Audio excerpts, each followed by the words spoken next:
하나님 말씀 보겠습니다. 하나님 말씀 사무엘하서 6장 9절 11절입니다. 9절 다윗이 그날에 여호와를 두려워하여 이르되 여호와의 궤가 어찌 내게로 오려 하고 다윗이 여호와의 궤를 옮겨 다윗은 자기에게로 메어 가기를 즐겨하지 아니하고 가드 사람 오베데돔의 집으로 메어 간지라. 여호와의 궤가 가드 사람 오베데돔의 집에 석 달을 있었는데 여호와께서 오베데돔과 그의 온 집에 복을 주시니라. 아멘. 오늘은 그동안 법궤에 관한 이야기를 쭉 말씀을 드렸는데 오늘은 마무리를 지으려고 합니다. 이스라엘 백성들의 역사 가운데 영적 암흑시기였던 사사시대 말기 엘리가 제사장을 있을 때 블레셋과의 전투에서 수많은 사상자, 전사자를 내고 법궤를 빼앗기고 말았죠. 그런데 법궤가 블레셋 진영에 가서 그들의 신인 다곤 신당에 놔뒀는데 그 다음날 다곤 신이 넘어져서 목이 부러지고 팔목이 다 부러져 있어. 그리고 그 마을에 독종이 생기기 시작했습니다. 그래서 그 법궤를 어떻게 했어요? 다른 지방에 보냈어요. 다른 지방에 보냈더니 거기도 또 독종이에요. 아 이거 우리 싫다고 이제 뜨거운 감자가 또 다른 지방에 거기서 독종이에요.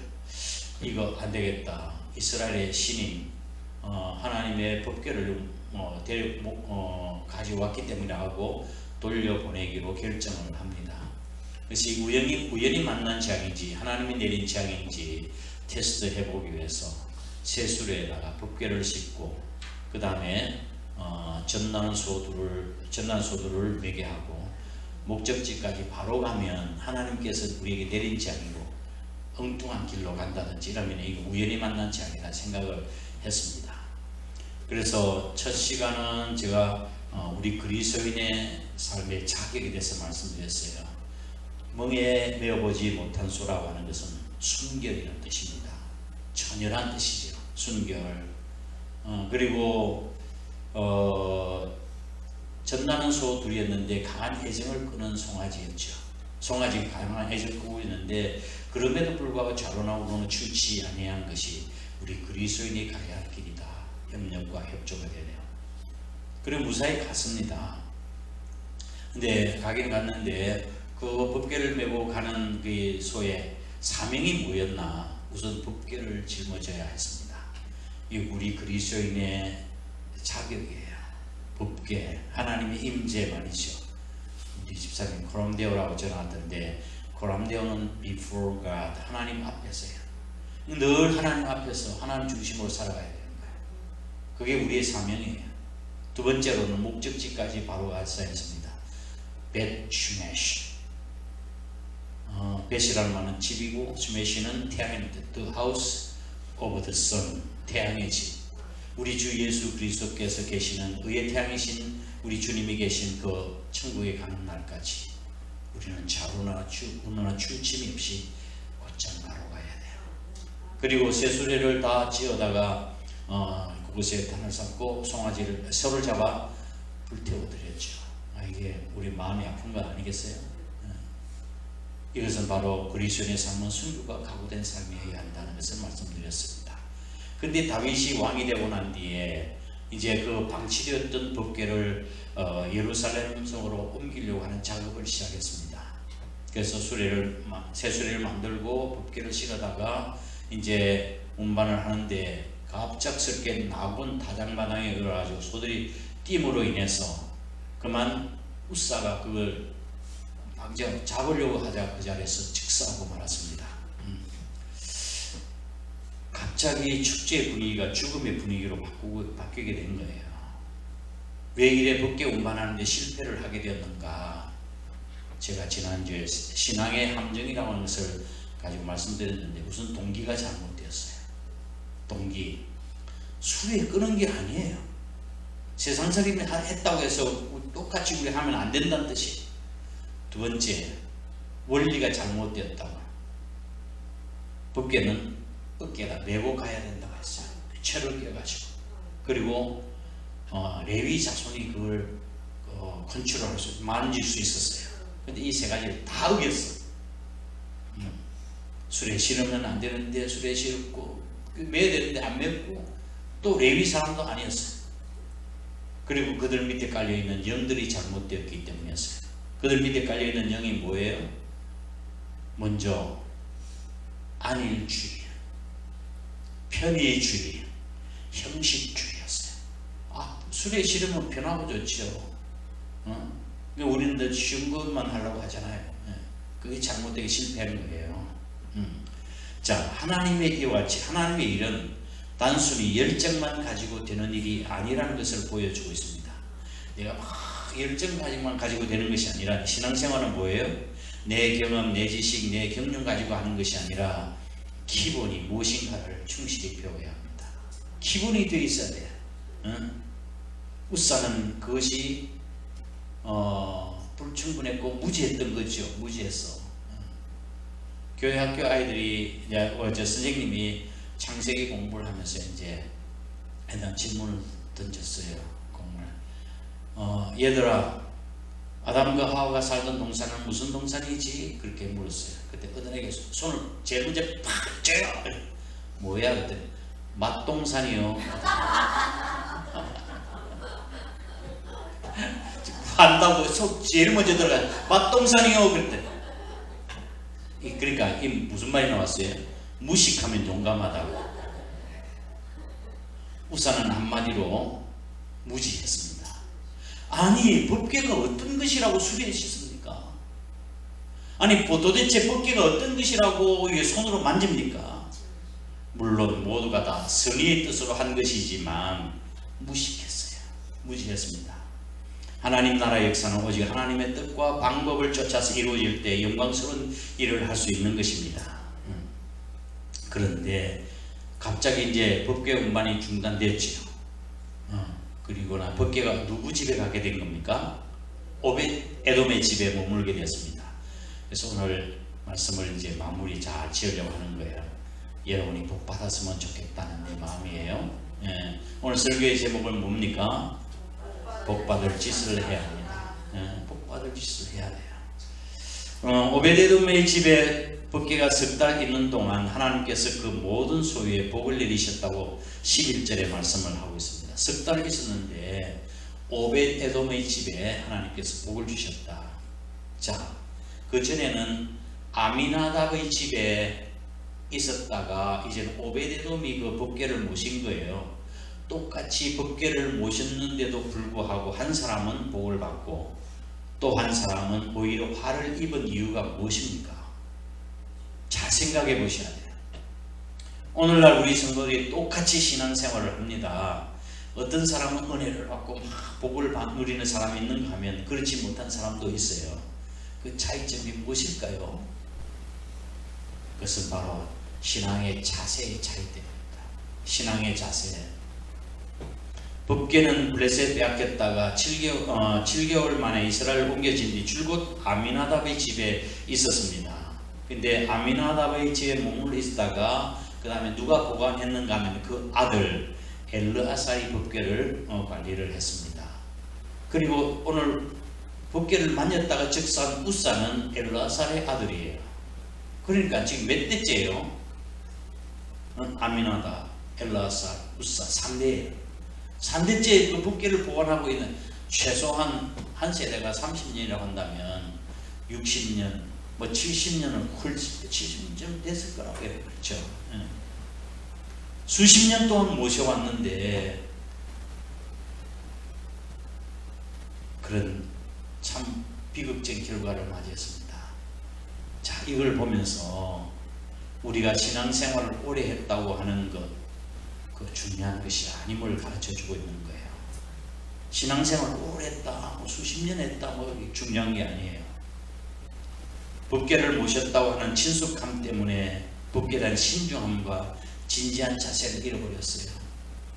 법궤를 소홀히 해서 아무렇게나 하다가 발을 당한 것입니다. 우리가 신앙생활을 하면서 오래 하는 건 매우 귀중한 일이죠. 근데 경계해야 할 것이 있습니다.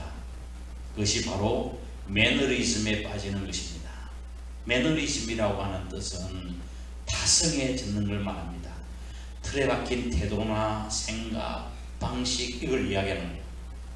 자칫하면 신앙생활을 오래 한 사람은 진지함을 잃어버리고 옛날에는 이랬는데 뭐 옛날 이야기를 자주 해. 두렵고 떨리는 마음, 경외감을 잃어버립니다. 그리고 무사한 일과 타성해졌는 것을 경계해야 합니다. 그런데 오베데돔은 불과 몇 개월을 모시지 않았는데도 불구하고 복을 받았습니다. 이것은 우리 신앙생활이 순수해야 되고 변함없는 믿음을 유지해야 된다는 것을 보여주고 있는 것입니다. 변하지 말아야 돼요. 순수해야 돼요. 그런데 오베데돔의 집은 어떻게 해서 복을 받게 되었을까요? 첫 번째, 기쁨으로 충성했습니다. 저녁에 기쁨으로 충성했어요. 우사의 사건으로 해서 많은 사람들이 두려워했습니다. 이야, 함부로 해서는 안 되는 거구나. 다윗도 오늘 9절 말씀을 보면 다윗도 두려워했다고 그랬죠. 이런 상황에서 법궤를 모시려고 하는 사람이 도대체 어디 있겠습니까? 그러나 오벳에돔의 집은 남이 두려워하고 싫어하는 힘든 일을 기쁨으로 받아들여 법궤를 당신의 집에 모셨습니다. 모든 일은 기쁨으로 해야 합니다. 아멘. 그럴 때 힘도 나고요, 열매도 맺혀지는 거예요. 기쁨으로 일하는 곳에 성령이 임하고 성령이 계신 곳에 하나님의 역사가 나타나는 거라고요. 공부 잘하는 사람은 어떤 사람이 공부를 잘하는가요? 열심히만 한다는 거예요. 어떤 학생이 공부 잘해? 지우. 그렇지. 기쁘게 해야지, 그렇지? 마스크를 써도 내가 다 알고 있어. 기쁘게 해야 돼. 공부도 좋아서 기쁘게. 억지로 엄마가 해라, 공부해라. 안 돼요, 안 돼요. 사업에 성공하는 사람, 정호 형제, 앞으로 사업 성공하려면 어떻게 해야 돼요? 옳지, 그렇게 기쁘게 해야 되지. 아이고 힘들다고 투덜거리고 엄마 아빠 불편하면 안 돼. 운동 잘하는 선수도 마찬가지입니다. 기쁘게 해야 돼. 물어보겠습니다. 그러면 신앙생활을 어떻게 해야 돼? 그렇지, 기쁘게 해야 되지. 신앙생활 기쁨으로 해야 합니다. 기도는 하고 싶어서 해야 합니까? 억지로 해야 합니까? 하고 싶어서 해야지, 그죠? 봉사하는 일은 기쁨으로 해야 됩니까? 기쁨으로 해야 됩니까? 우리가 힘들고 어려워도 기쁨으로 사명 감당할 수 있길 주의 이름으로 축복합니다. 영상을 한번 좀 보시면 좋겠습니다. 그동안 많이 힘들었지.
이 영상을 보면서 내 자신의 모습을 보고 있는 것 같습니다. 저도 주님 앞에서 그동안 힘 많이 들었지, 수고했다, 그런 이야기를 듣고 싶습니다. 우리가 주님을 위해서 기쁨으로 봉사하면 반드시 주님의 위로와 보상이 있을 줄 믿습니다. 버나드 쇼라고 하는 사람은 이런 이야기를 했습니다. 이 세상에서 가장 바보는 자기가 하는 직업을 의무로 생각하는 사람이라고 이야기했습니다. 자기가 하는 직업, 의무로 생각하는 사람이 가장 어리석은 사람이다. 그건 특권이고 축복이라고 생각해야 되지 않을까요? 이 버나드 쇼의 이야기를 오늘 우리 자신들에게 한번 적용시켜 보면, 이 세상에서 가장 바보는 신앙생활을 의무로 생각하는 사람이라고. 신앙생활을 우리가 의무로 하는 것이 아니에요. 기쁨으로 하는 거야. 은혜로 하는 거야. 감사해서 하는 거예요.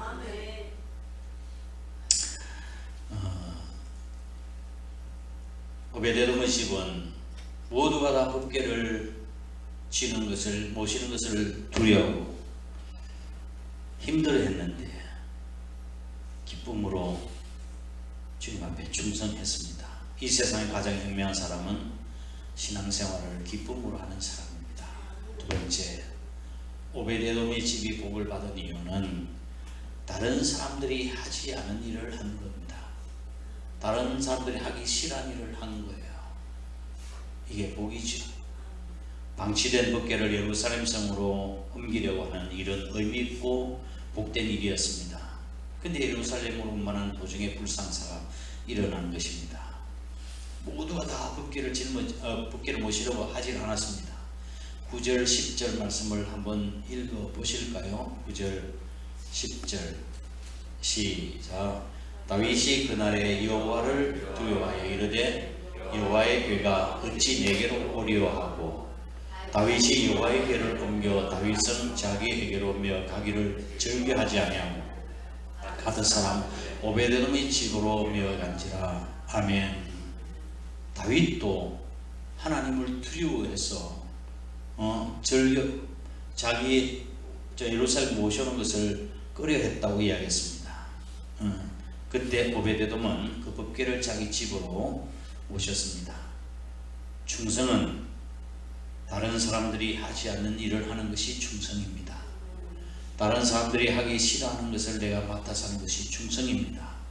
죽으면 죽으라고 순교자의 자세로 일하는 것입니다. 다른 사람들이 다 싫어하고 버린 것을 내가 맡아 봉사일을 할 때 그것이 고통스럽게 여겨지지만 기쁨으로 감당하려고 한다면 그것이 곧 순교자의 자세로 일하는 것입니다. 사람들은 쉬운 것만 하려고 합니다. 신앙생활도 쉽게 하려고 합니다. 편하게 믿고 손해보기 싫어합니다. 그러나 인간의 위대성은 어려운 일을 하는 데서 오는 거예요. 어려운 일을 하는 데서 온다. 뿐만 아니라 힘들어도 헌신하면 하나님께서 반드시 갚아주십니다. 보상해 주시는 주님을 믿으시길 바랍니다. 가슴에 손 얹고 따라해 보시기 바랍니다. 누가 할 일이면 누가 해도 할 일이면 내가 하자. 언제라도 할 일이면 지금 하자. 지금 할 일이면 더 잘하자. 복 받는 비결이에요. 세 번째, 정성으로 법궤를 모셨습니다. 11절 말씀을 다시 한번 보실까요? 11절 시작. 여호와의 궤가 가드 사람 오베데돔의 집에 석 달을 있었는데 여호와께서 오베데돔과 그의 온 집에 복을 주시니라. 아멘. 법궤에 관련된 일련의 사건들을 익히 잘 알고 있었을 거예요. 오베데돔도. 그럼에도 불구하고 법궤를 정성껏 신앙과 또 믿음으로 자기 집에 모신 거예요. 법궤를 모시면 뭐 콩고물이 떨어질까 싶어서 이권 때문에 한 것도 아니고 명분 때문에 한 것이 아니고 다른 사람의 시선 때문에 한 것이 아니에요. 순수하게 섬긴 것입니다. 오베데돔의 집은 궁궐같이 좋은 집이 있는 사람이 아니었습니다. 큰 궁궐같이 있는 집에 그 법궤를 모시겠다는 게 아니었어요. 믿음으로 모시는 거예요. 하나님, 저희 집이 초라하지만 제가 모시겠습니다. 정성껏 모셨습니다. 그래서 천국은 정성으로 가는 길이라고 말하는 것 같습니다. 천국은 정성으로 가는 길이에요. 오베데돔은 믿음의 용기를 가지고 법궤를 자기 집에 모셨는데, 아마 법궤에 대한 이야기를 오베데돔도 들었겠죠. 천지사방에 있는 일인데 왜 몰랐겠습니까? 블레셋 사람들이 법궤를 그들이 신전에 주었을 때 우상이 무너지는 것과 독종의 재앙이라는 것을 들었을 거예요. 우사가 죽는 사건도 직접 눈으로 봤을 거예요. 법궤가 가는 곳에 잘못하다가는 죽을 수 있다 하는 것을 보고 들었지만, 그럼에도 불구하고 믿음의 용기를 가지고 법궤를 모셨습니다. 하나님께서 오베데돔의 집에 놀라운 축복을 주시는 거예요. 자, 그것이 성경에 기록이 되어 있습니다. 한번 찾아보실까? 역대상 26장 4절 8절입니다. 역대상 26장 4절 참 찾아보십시오. 찾으셨습니까? 네, 한번 읽어보겠습니다. 시작. 오베데돔의 아들들은 맏아들 스마야와 둘째 아들 여호사밧과 셋째 여호와와 넷째 사갈과 다섯째 느다넬과 여섯째 암벨과 일곱째 이사갈과 여덟째 보올레드니 이는 하나님이 오베데돔에게 복을 주셨습니다. 7절. 그 다음에 보세요. 그 아들 6절. 그 아들 스마야도 두 아들을 낳았으니 그들의 조상은 가문을 다스리는 자요 큰 용사라. 7절.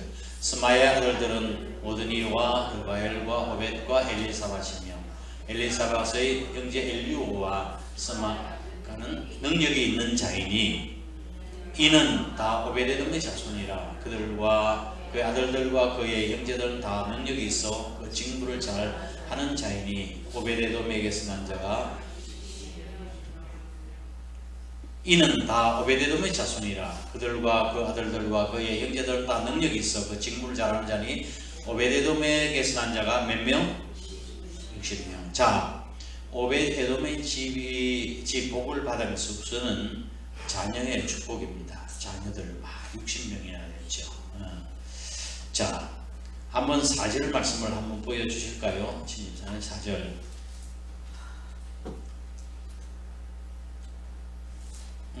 이게 배터리가 다 됐나? 안 나오네. 자, 오베데돔이 나오지요. 오베데돔의 아들 맏아들이 누굽니까? 스마야죠. 그 다음에 스마야가 어디 나옵니까?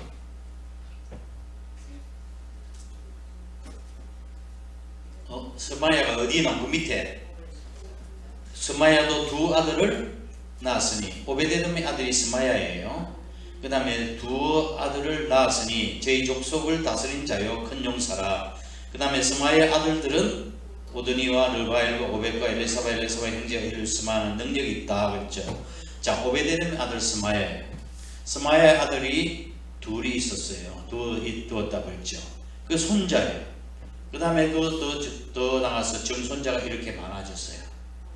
자, 1대, 2대, 3대까지 내려왔어요. 3대, 4대까지. 그들이 모두가 다 큰 용사라고 하는 것은 현명하다, 지도자의 자질을 갖춘 자다 하는 그런 뜻입니다. 그 뜻이 능력 있는 자라고 하는 것은 직책을 수행할 때 합당한 역량과 자질을 가지고 있는 사람이었다 그런 뜻입니다. 첫째, 많은 자녀의 축복을 주었고 하나님 앞에 그들은 모두가 다 성공적인 삶을 살았습니다. 능력 있는 삶을 살았어요. 또 하나님 앞에 귀하게 쓰임받는 자들이었습니다. 주의 성전에서 봉사하는 일꾼들이 또 다 된 것입니다. 나머지 아들도 또 마찬가지로 그뒤에 나오는 걸 보면 세상에는 공짜가 없습니다. 심은 대로 거둡니다. 오베데돔의 집이 그것을 증명해 주는 것입니다.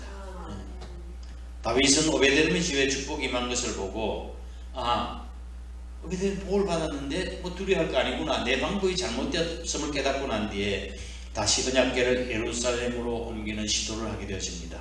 지난번에 말씀을 드렸지만 다시 3만 명을 뽑고 자신들 모든 사람들 성결하게 하고 웃음을 하고 그 다음에 악대를 조직해서 법궤를 이제 레위 자손들이 그 법궤를 매일 그러니까 옮기잖아요. 잘못된 걸 늦게서 이제 깨달은 것이죠. 하나님의 방법대로 기쁨과 정성으로 하나님을 섬기게 되면 가정사가 잘 되고 물질의 축복과 형통의 복을 받게 되어집니다. 아멘. 저와 여러분 오베데돔의 집에 내린 축복을 누릴 수 있길 주의 이름으로 축원합니다. 축복의 주인공이 되시기 바랍니다. 말씀을 정리하겠습니다. 우리 그리스도인의 신앙생활의 모델이 누구죠? 예수 그리스도시죠. 주님은 하나님의 뜻을 이루기 위해서 십자가를 억지로 지셨습니까? 십자가를 기쁘게 지셨습니다. 그리고 십자가를 지신 주님께서 우리에게 이렇게 말씀하십니다. 자기 십자가를 지고 나를 쫓지 아니하는 자는 내게 합당치 아니하니라. 주님이 하신 말씀이에요. 십자가는 장식용이 아니에요. 꿀에 달고 다니는 장식용이 아니에요. 부족도 아니고 십자가는 고난이요 희생이요 헌신이요 죽음을 이야기하는 것입니다. 우리는 십자가를 피한 적이 없는지요? 어려운 일을 하기 싫어서 피한 일은 없습니까? 십자가는 짊어지고 가야 합니다. 그게 원칙입니다. 하나님께서 우리의 주신 사명을 잘 메고 가야 합니다. 우사는 그렇게 하지 못해서 죽었습니다. 나중에 우사가 다윗을 분하여 그곳을 이름을 베레스 우사라고 이야기했죠. 분하했다고 하는 말은 두 가지 해석이 있습니다. 법궤 운반을 최선을 다했음에도 불구하고 우사를 즉사시킴으로 거국적 종교 행사를 무의로 돌아가게 하나님에 대한 불만. 하나님 이게 거국적 종교 행사 왜 우사를 죽이셨습니까 하는 불만, 분하다. 그런 해석이 또 한 가지는 법궤를 운반하려고 하는 계획이 신중하지 못함으로 해서 재앙을 초래한 자신의 불찰에 대해 말할 수 없는 안타까움, 혐오감 때문에 분했다. 사실 하나님을 두려워했다고 한 9절 말씀에 두려워한 다윗이 하나님을 향해서 분노했다고 하는 것은 어불성설이죠. 어떻게 하나님 앞에 분노할 수 있겠습니까? 우리가 신앙생활을 하면서 실패와 고난의 이유를 하나님께 돌리거나 다른 사람에게 찾는 것은 대단히 잘못된 것입니다. 신앙생활 실패를 저 사람 때문에 그렇다, 아무개 때문에 그렇다, 대단히 잘못된 것이라는 말씀이에요. 다른 사람에게서 찾아야 할 것이 아니라 내 자신의 겸손함, 내 자신의 부족함에서 찾아야 합니다. 아멘. 그래서 다윗은 자신이 하나님의 법궤를 바르게 다루지 못한 자신의 잘못에 대해서 말할 수 없는 자책감을 가지고 그곳 이름을 베레스 우사라고 했습니다.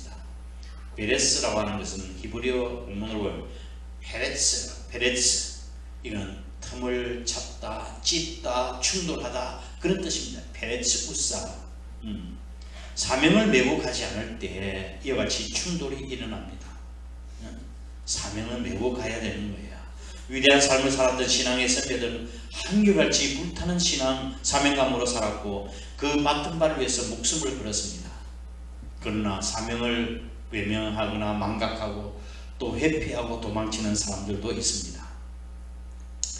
제가 좀 죄송한 말인데 우리가 잘 모르셨던 분이 목사님이 이제 교회를 그만두신다고 하는 소리를 듣고 목사님 떠나시면 나 교회 안 나오겠다고 그렇게 말씀하신 분이 계셨습니다. 그래서 집사람이 전화를 안 받으신 거예요.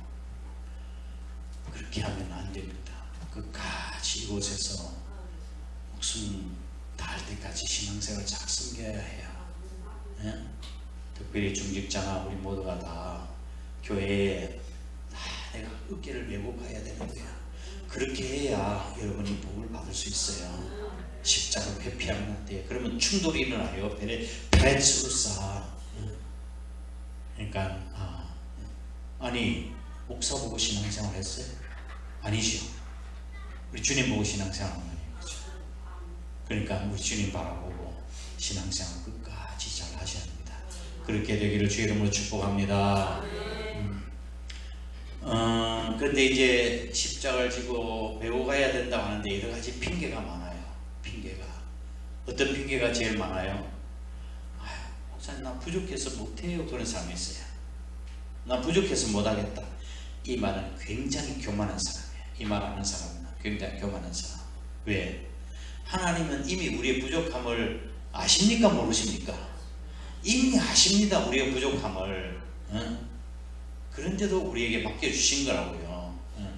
그러면 봉사할 때 내 능력이 있으면 하겠다는 뜻이에요. 내가 힘이 부족해서 못하겠다고, 부족하지 않으면 능력이 있으면 하겠다는 거예요. 그건 자기 자신의 힘으로 한다는 뜻이에요. 우리의 신앙생활 봉사와 하시는 주님 주시는 힘으로 해야 합니다. 아멘. 두 번째 핑계가 자기 마음에 들지 않는다고 그런 핑계를 댑니다. 마음에 들면 하고 안 들면 회피하는 것 신앙적인 자세가 아닙니다. 세 번째로는 다음에 하겠다고 미룹니다. 하나님께서 지금 맡겨주시겠다고 하는데 안 하는 사람은 다음에도 못합니다. 이왕 누구라도 할 일이면 뭐예요? 내가 하자. 지금 이렇게 누가 할 일 하면 내가 하자. 그리고 당장 내가 또 해야 되지 않겠어요? 그렇죠? 그래서 내가 다음에 기회가 살게요 하면서 하면 그 사람은 죽어도 못합니다. 지금 하셔야 됩니다. 세 번째, 너무 힘들다. 우리 사명은 주신 분이 누구냐는 그 사실을 알아야 합니다. 힘들다고 하는 것은 핑계입니다. 너 많이 힘들었지? 영상 보셨지 않습니까? 하려고 하면 하나님께서 힘 주십니다. 그리고 내 자신이 이 땅에 왜 태어났는지, 왜 이 우리 교회에 내 일꾼을 세워주셨는지 아셔야 합니다. 우리 주님은 주님은 주신 십자가를 기쁨으로 지워 저와 여러분을 위해서 피 흘려 죽으셨습니다. 근데 하나님께서 예수님을 지극히 높여 모든 이름을 예수의 이름에 무릎 꿇게 하시고 주로 고백하게 하셨습니다. 자, 우리가 복 받기를 원하는 것보다, 복 받기를 원하시죠? 근데 복 받기를 원하는 것보다 복 받을 짓을 해야 합니다.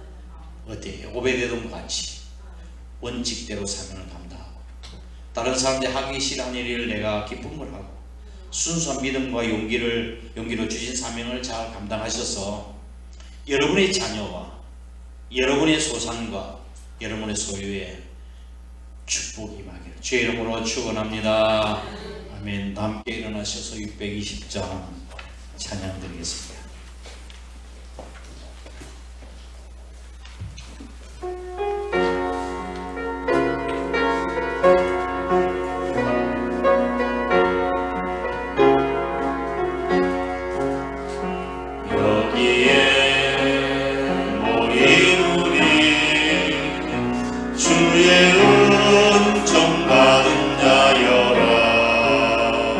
주께서 이 자리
싶습니다. 우리 자녀들에게 이 축복을 유산으로 물려주고 싶습니다.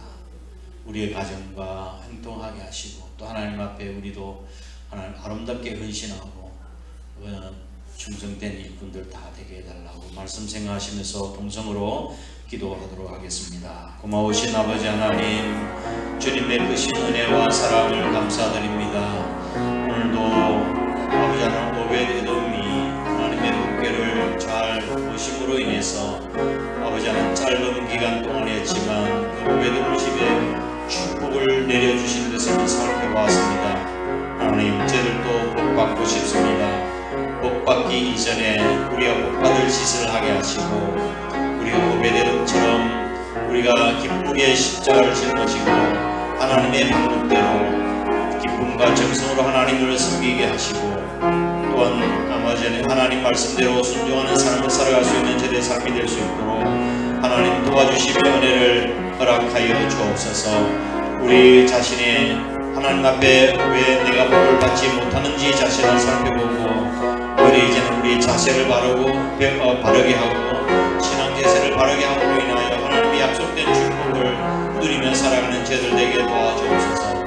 오벳에돔의 아들과 손자와 증손자에게 하나님의 복을 주셔서 유능한 자가 되게 하시고 또한 아버지는 큰 복을 주시고 지도자가 되게 해주셨던 것을 오늘도 우리의 자녀 손들이 잘되고 행동한 삶을 살아갈 수 있도록 인도하여 주옵소서. 우리가 십자가를 회피하고 싫어 피하고 도망하는 자가 되지 않게 하시고 기쁨으로 십자가를 짊어지고 가는 자들 다 될 수 있도록 하나님 복주심의 은혜를 허락하여 주옵소서. 남이 지기 싫어하는 것, 하기 싫어하는 일들을 네가 기쁨으로 지고 주님을 따라간다면 우리 수고했다, 그동안 고생 많이 했다 하는 주님의 음성을 아버지 하나님 보상과 위로를 받을 수 있는 저들 될 수 있도록 하나님 복주심의 은혜를 허락하여 주시옵소서. 그런 마음으로 살겠다고 마음으로 다짐함에 일어섰습니다. 우리의 결심 바꿔지지 않게 하시고 이곳에 뼈를 묻을 값을 하고 사명 죽도록 충성 다하는 죄를 될 수 있도록 하나님 복주시며 은혜를 허락하여 주시옵소서. 특별히 우리 자녀손들을 주님의 손에 올려드립니다. 그들이 하나님 은혜 가운데 강한 삶을 살게 하시고 나보다 우리의 자녀들 또 손자들이 가서 더 잘되는 역사가 있도록 하나님의 축복을 허락하여 주시옵소서. 우리가 원리대로 믿음대로 살아갈 수 있도록 인도하시고 특별히 하나님에 대한 두려움과 공경과 존경하는 마음 가지고 살아갈 수 있도록 축복해 주옵소서. 이 나라의 민족들께서 기억해 주시고 특별히 아버지 하나님 이스라엘과 아버지 하나님 팔레스타인의 전쟁을 통해서 북한이 오판하지 않도록 인도해 주시고 하나님께서 아이언돔이 아닌 하나님의 돔으로 이 민족을 지켜주셔서 반드시 그동안 이루었던 경제 성과가 물거품이 되지 않도록 하나님의 민족을 긍휼히 여겨주시고 자비를 베풀어 주시고 함께하여 주옵소서. 악한 꾀를 이루는 자는 반드시 하나님이 심판하신다고 했는데 이북의 모든 잘못된 정권이 무너지게 하시고 고통당하는 백성들이 해방되는 역사가 있도록 인도해 주시고 이 자유 대한민국이 하나 되는 역사가 있도록 하나님 축복을 허락해 주옵소서. 그리하기 전에 이 민족이 먼저 우리 남한이 하나가 될 수 있도록 인도해 주시고 갈라진 마음들이 통합되어 하나 될 수 있도록 하나님 축복을 허락해 주옵소서. 우리 한 사람께도 하나님께서 기억하시고 시대적 사명을 잘 감당하게 해 주옵소서. 그동안도 부족한 종을 위해서 교회에서 기도하고 협력하고 협조해 주신 우리 장로님들 축복해 주시고 또한 가정의 자녀들이 이 땅에 잘되게 하시고 또 성공하도록 하나님 복을 허락해 주시옵소서. 우리 권사님들의 기도에 밑거름이 되어 주셨습니다.